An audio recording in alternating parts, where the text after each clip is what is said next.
What is up, guys? Teddy Cornwell here. Welcome to the Underdog Talk. And there's just something about the underdog, as you guys know that. But today we have the starting strong side linebacker for Clemson football, Mr. Wade Woodaz. What is up, big fella? How you doing today?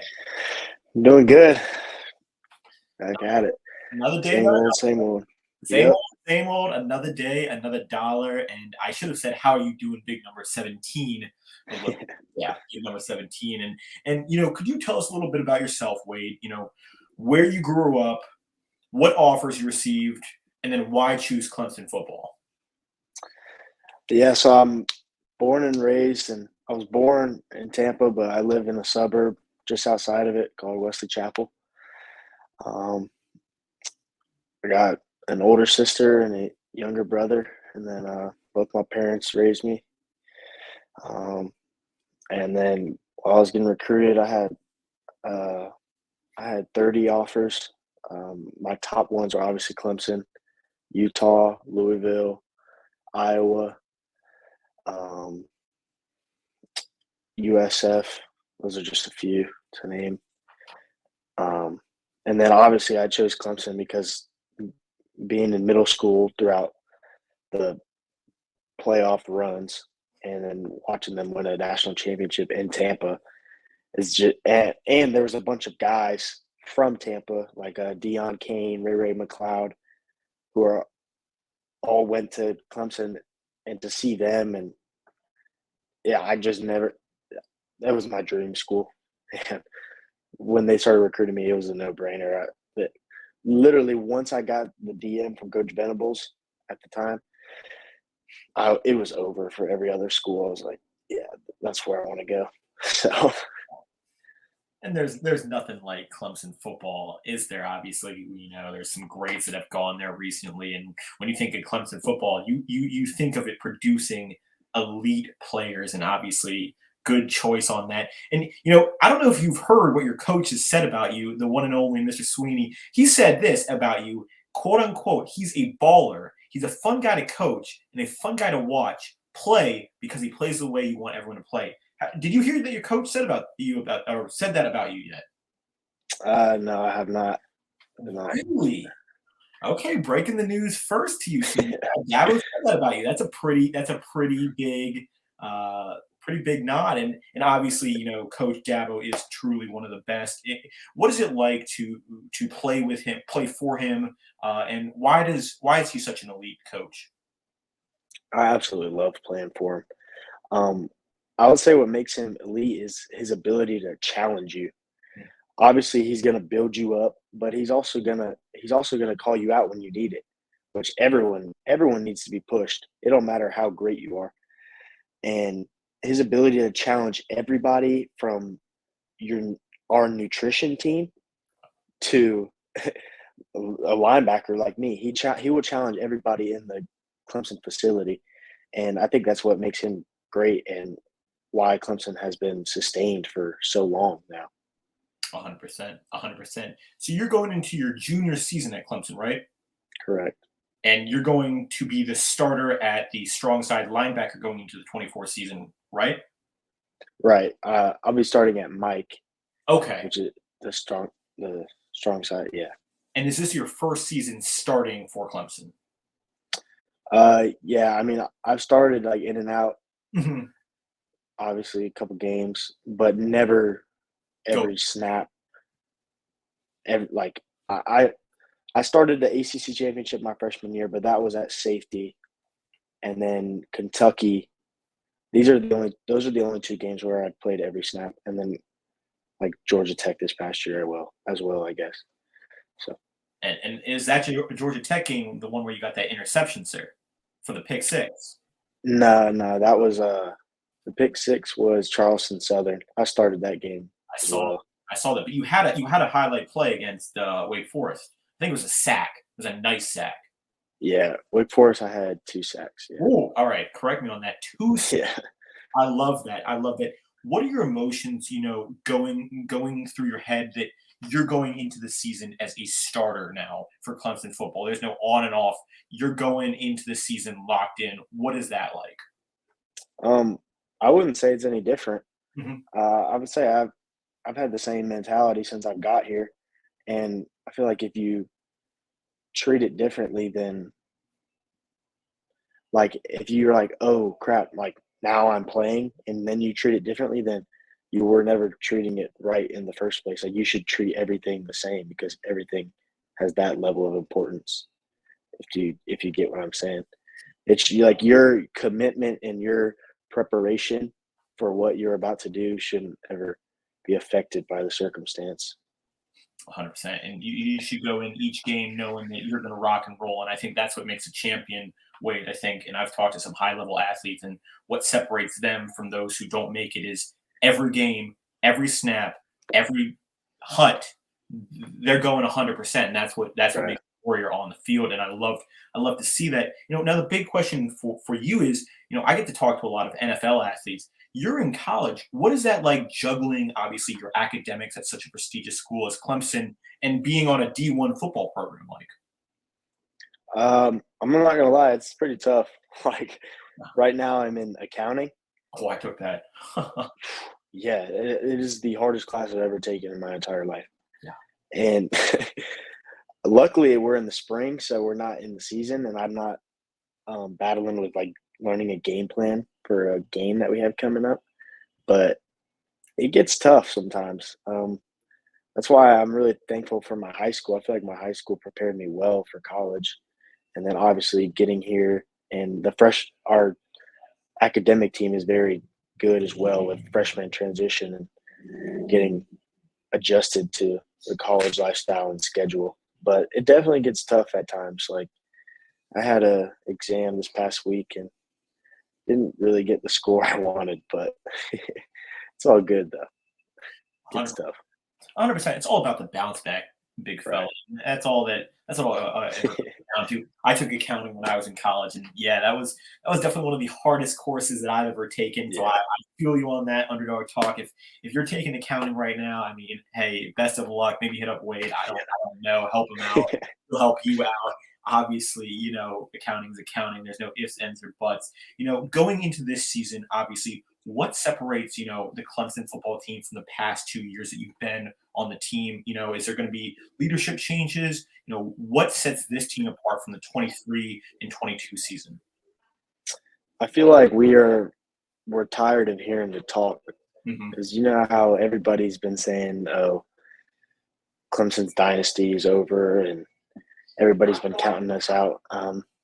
They're just adding fuel to the fire, pretty much. We're tired of hearing that, and the bounce back is gonna be great. And obviously, you've got some big names. You got Cade Klubnik on the team, who's looking really good, really high potential, really high octane offense, really high octane defense. Who else on the defense is going to be the leaders besides you that's really going to step up and make that a top defense this year? I think of my one of my best friends, my brother Barrett Carter. Hmm. Um, and then on the D line, we got Peter Woods, T.J. Parker, and then the secondary got Tyler Venables, R.J. Mickens, Khalil Barnes. Think of all those guys. Those guys are ballers and be able to sustain our defense. 100%. And that defense is going to be loaded. Obviously, it's going to be loaded now that you got big number 17 starting. Come on now. And obviously, I've had the privilege to talk to some elite linebackers, Lofa, Brian Urlacher, and being a linebacker is such a tough, demanding spot. And obviously, what rituals do you do before a game to get locked in to really prepare for the game and really be at your 100%? Um, Pre-game, I always it's I learned this from my high school basketball coach my freshman year. So it was after a long bus ride, and we went and we put our feet up on the wall, like back on the floor and the feet up on the wall to help drain out your legs. So after a pregame meal, I'll go up. I have the same routine. I'll go up.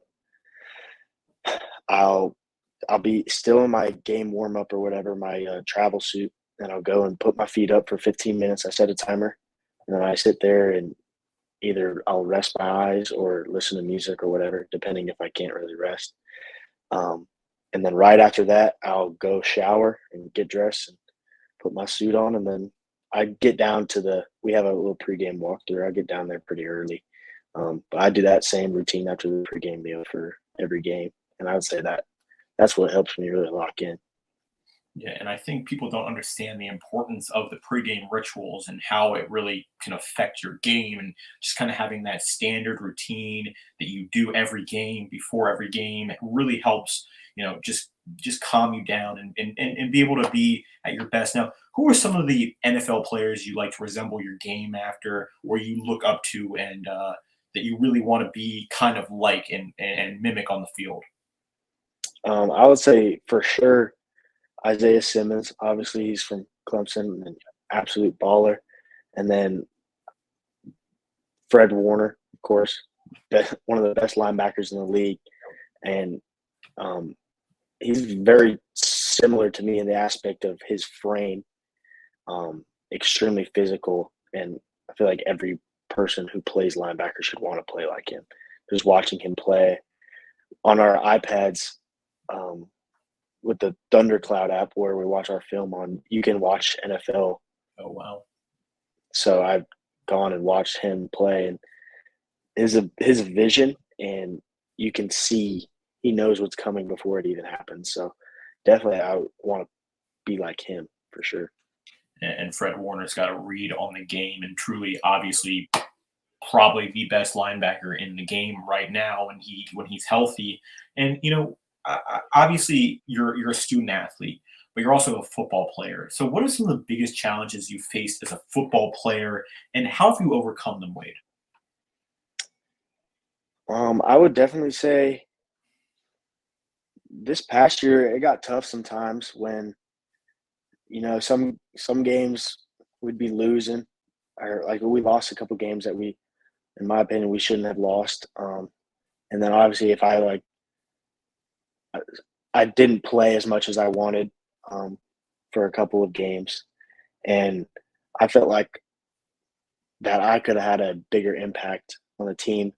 And obviously, it hurts as a competitor when you feel like you can't contribute. So definitely that had me down in the dumps a couple times, but just I guess being able to keep my head on and stay focused, just move on from it. Obviously, I ended up getting my opportunities, and trying to make the most of them. But those went through some tough times a little bit this past year. Yeah, 100%. And would you say that's one of your underdog moments in your life? Obviously, this is the underdog talk where you kind of felt a little doubted, but you rose up, you shone when you had to. Would you say this was one of your underdog moments? Yeah, but I feel like my biggest underdog moment was my senior year of high school for sure. Because I started out, I wasn't even ranked. I didn't even have any stars, none of that. Um, and then we played St. Thomas Aquinas, and they were like number 5 in the country at the time. And then that's when I blew up. I had 18 tackles from free safety. And then that's when everybody started taking notice and all the work that I had been putting in. And I was just so hungry. I was tired of seeing people who I didn't think were that good get recognition when I wasn't getting it. 100%. And a word of encouragement for you. Obviously, we had a good friend of mine, Julius Thomas, two-time Pro Bowler, was on the podcast, and he talked about how he wasn't getting his playing time. He wasn't getting his reps. He was watching from the sideline.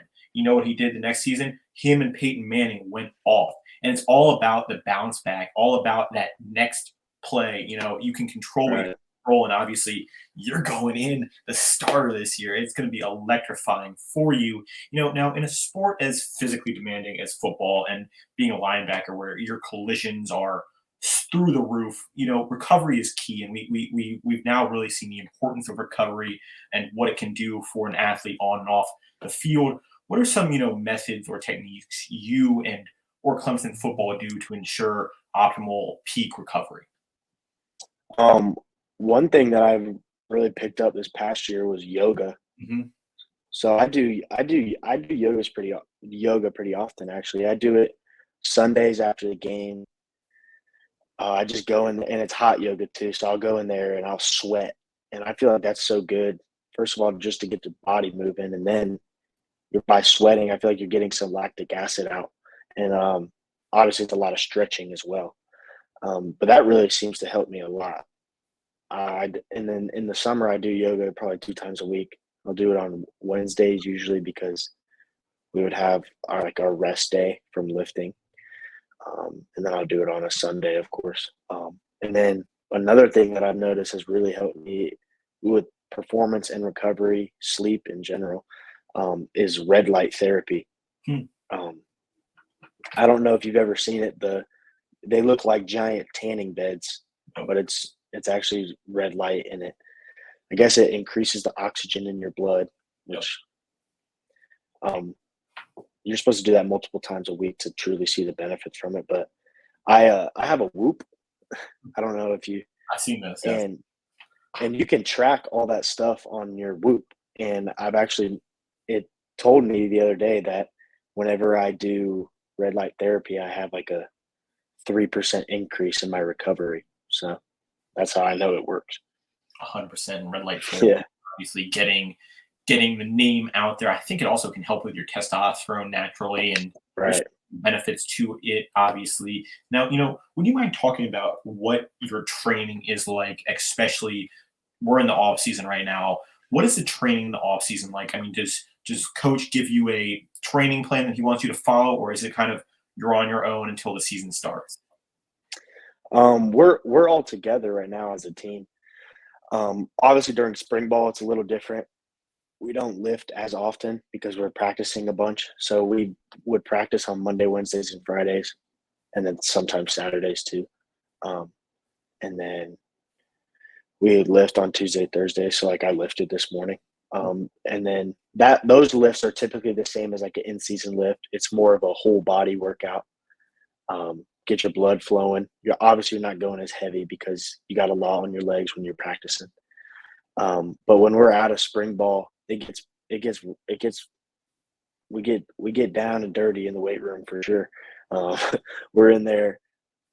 Mondays are power clean and squat day, heavy squats. Work up to some high numbers. Work up to around 500 pounds. And in the winter, we really focus on we'll do eccentrics, so slow, just to build a lot of mass. And then isometrics and working on power and speed. And then in the summer, it kind of flips to where it's a little bit lighter weight, but we're really quick, like quick burst, quick pop on everything. So. Yeah, no, obviously those are crucial, and you kind of got me there with how much weight you were lifting. I mean, I thought I was lifting a lot of weight until you said those numbers. It started with a 5. Kind of had to stutter down a little bit on that big fella. And obviously, I do have a question, and I've never actually been able to ask a college athlete this. So you have a game on Saturday typically, and Friday, if it's a away game, do you go to class on that Friday, or is it something that you make up for it the next week? How does that all work? No, we on away games we leave Friday mornings typically. So we're excused from class. I don't go to class on Fridays. And me personally, I try to get all my work done like prior to Thursday night or on Thursday night, just so I don't have to worry about any homework over the weekend. But no, we don't have to make up class. But yeah, so we'll have like a walkthrough in the morning, probably around team meeting around 9 a.m. It depends on where we're going, obviously. If we're going to Miami, everything's gonna be earlier because it's a longer flight. But if we're going to Columbia, it's not gonna be as late in the day. So yeah, no, that's obviously being an athlete and being a student is really difficult. What is your major, if you mind me asking? it's right now it's business management. Okay. Yeah, I did sports management with minor in business, and somehow I wound up doing a podcast. So, some things just happen like that. Now, what are your aspirations, obviously, after Clemson? Is it safe to assume that the NFL's the end goal? Yeah, it's definitely my goal for sure. All right, yeah, 100%. And obviously, you have a few more years of eligibility, and really, this is a big season. Would you mind talking about how important this season is for Clemson football, and how important it is for you, obviously? Right. Obviously, if I want to get to where I want to go, then I have to perform this year. But I can't. Obviously, the team success is going to come first. Yeah, If we're winning, the diamonds shine brighter when the lights are brighter. So, what I mean by that is, if we make it to the the biggest stage, then it makes everyone look better. yeah. Um, so obviously, that's my goal, um, to win as many games as possible and to get back to the top of the mountain. Which, in order to get there, I have to play well. So they go hand in hand. They go they go hand in hand, and spoken like a true leader. And obviously, they do go hand in hand. Now you've had some memorable games being a Clemson Tiger, and obviously, I watched some of your highlights. I mean, I love the celebration after that sack. Sorry, you had two sacks that game. I love the celebration after the sack. I mean, that was some JJ Watt kind of stuff right there, fella. And Yeah. I love that. And Underdog Talk. We'll be seeing a lot more of those celebrations this season. I can guarantee that. Now, what have been your most memorable game? In your 2 years at Clemson so far, the one where you really just it stood out to you, it felt good, and you were just taken aback by how awesome it was, how awesome that moment was. I would definitely say the first game of my career. It was We were playing Georgia Tech. I was a freshman in the Mercedes Benz Stadium, and I blocked a punt late in the third quarter. And that moment being my first game, it I was it's unreal. It's still to this day. I remember like zoning out, like I don't know. It was like I was so far in the zone. It's crazy. I saw that. That was a really nice block, and obviously that was when you were on the special teams, and that was. I mean, hey, you got to do what you got to do, and you did what you had to do, and you made that play, and obviously that was a standout, standalone play. Now finally kind of diving it down. What is your NFL team that you follow, Wade? I have to ask. It's the Tampa Bay Buccaneers. Ooh, I should have guessed that. Yeah, obviously. Yeah. Yeah. Yeah, I mean, imagine you play linebacker for the Buccaneers. I'm just gonna put that in right now and start thinking about that, because what you think becomes what happens. So I would love to see that. Now, I do have to ask you: is it true that you have a koozie? Is that something that's in the works? Your own company? It's not my own company, but I'm partnered with Hat Flow Company. Shout I out to them. I They make some. swear I saw Woodaz like the koozies. Was I Yeah. completely off? Those aren't yours? No, they are mine. Yeah. Okay. Okay. I Yeah. love that. I love that. Where can we find those? I have to ask. Um, Are they I'm for not sure if they're out yet. Oh, Actually, I think they are out. Hatflow, hatflowco.com. Um, I can send you the link if you want. yeah. Uh, but yeah, they got my hats on there. They got some really nice stuff. Actually, here's one of their shirts right here. They got really nice stuff. But 100%. And, yeah, first person to get one of those, is there a code we can use to support you, or what's that all like? no, I actually don't have a code, but I can ask them to set one up. So Well, if you set one up, I'm sure the Underdog Talk will run it up for you. Now, final question for you, big fella. What is your biggest tip for someone who's looking to make it to college football, college ball like you once were? I would say just be who you are.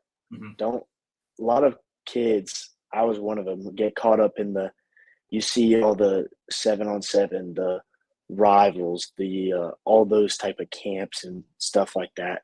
But at the end of the day, what gets you to where you want to go is when you got them pads on and you got a helmet on. That's what gets you to where you want to go.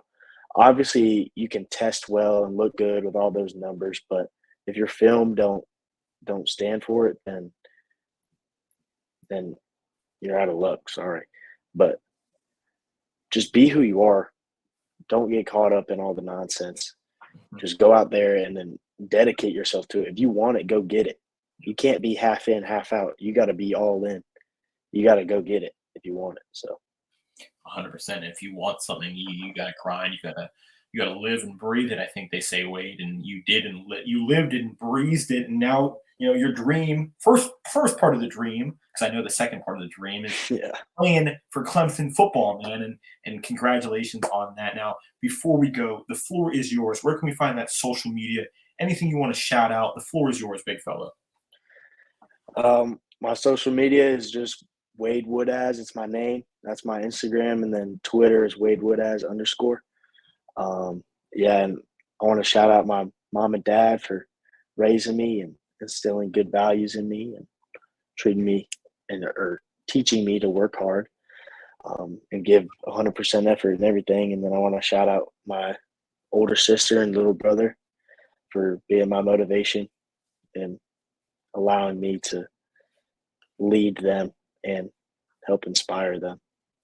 Shout out mom and dad. And obviously, I think you made a mistake in saying that. You said Twitter. Wait, it's called X now, sir. Come on now. Oh, my bad. My bad. You got it on that one, man. It's called X. Come on. But obviously, guys, Wade's links will be in the bio. Follow him. First 10 people to follow him on Instagram. We'll get you some special care packages out for you from the Underdog Talk headquarters itself. I mean, don't be shy to watching Clemson football this year. And when you see number 17 rush across that field, do a sack, do that celebration. Hey, you saw him here first on the Underdog Talk is all I'm going to say. We know when someone's going to be a superstar, and Wade, you are going to be that superstar. Guys, don't forget to like, comment, and subscribe on this video. Hey, until next time, big number 17 and the Underdog out.